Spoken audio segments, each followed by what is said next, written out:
देखु आज सकाल सकाल खबर आसला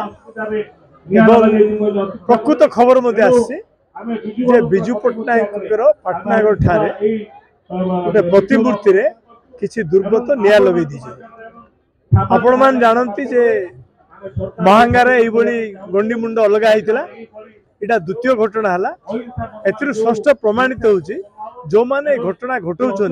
सरकार घंट घोड़े रखिंट से आज पर्यटन आरेस्ट होना तेणु द्वितीय काम यह कले विजु बाबू कौन दलर नुहति सी सबुठ उच्च सी गोटे राष्ट्रनीतिज्ञ एवं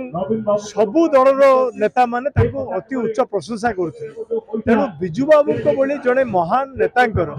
जी कि ओडिया अस्मिता एवं ओडियार जे गर्व एवं गौरव सारा पृथ्वी रे तांको भली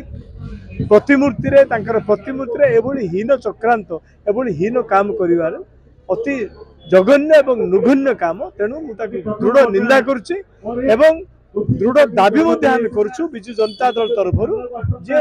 जो माने काम करिसंती प्रथम रे महांगारे करथिले द्वितीय रे पाटनागढ़ कले तांकु तुरंत अरेस्ट करा जाऊ एवं उचित पदक्षेप निया जाऊ। जो सरकार वर्तमान अछंती मोहन माझींकर सरकार सी ओडिया अस्मिता कथा कहते ओडिया अस्मितार विजु पट्टनायक टू अधिक ओडिया अस्मिता आउ किए ही पारे आउ किए से माने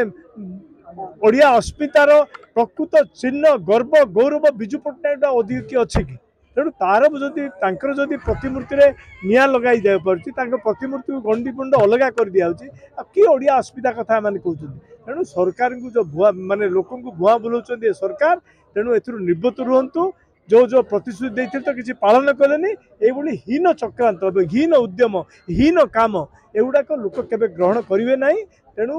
मु जहाँ आशा कर सरकार ठीक टाइम रे ठीक पदक्षेप न नेबे निश्चित भाव में